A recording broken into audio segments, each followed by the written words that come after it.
యువత సమగ్ర అభివృద్ధిని లక్ష్యంగా చేసుకుని భారత ప్రభుత్వం యువజన వ్యవహారాలు క్రీడా మంత్రిత్వ శాఖ ఆధ్వర్యంలో రూపొందించిన మై భారత్ పోస్టర్లో జిల్లాలోని ప్రతి యువతి యువకుడు తప్పనిసరిగా నమోదు చేసుకునేలా అధికారులు చర్యలు తీసుకోవాలని జిల్లా కలెక్టర్ ఎంఎన్ హరేంద్ర ప్రసాద్ ఆదేశించారు. కాకినాడ కలెక్టరేట్ కార్యాలయంలో జిల్లా యువజన కార్యక్రమాల సలహా కమిటీ సమావేశం జిల్లా కలెక్టర్ హరేంద్ర ప్రసాద్ అధ్యక్షతన జరిగింది.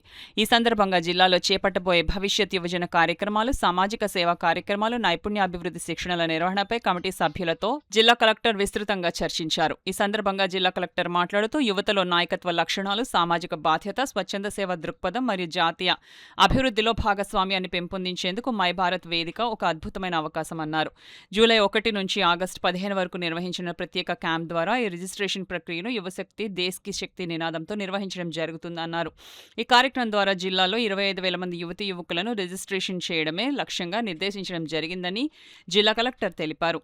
ఈ వేదిక ద్వారా అందుబాటులో ఉన్న నైపుణ్యాభివృద్ధి కార్యక్రమాలు, శిక్షణలు, వివిధ జాతీయ స్థాయి సేవా అవకాశాలను ప్రతి యువతకు చేరవేయడంలో అన్ని ప్రభుత్వ శాఖలు, విద్యాసంస్థలు సమన్వయంతో పనిచేయాలని సూచించారు. కాకినాడ పరిధిలోని అన్ని కళాశాలలు, విద్యాసంస్థలు మరియు యువజన సంఘాల ద్వారా విస్తృత స్థాయిలో మై భారత్ పోర్టల్లో నమోదు కార్యక్రమాలు నిర్వహించాలని, అర్హులైన ప్రతి యువతీ యువకుడి పోర్టల్లో భాగస్వామ్యులు అయ్యేలా చూడాలని జిల్లా కలెక్టర్ ఆదేశించారు.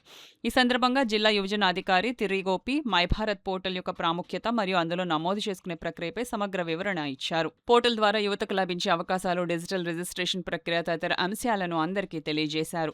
అనంతరం జిల్లా collector Harendra Prasad My Bharat portal గోడపత్రికను ఆవిష్కరించారు.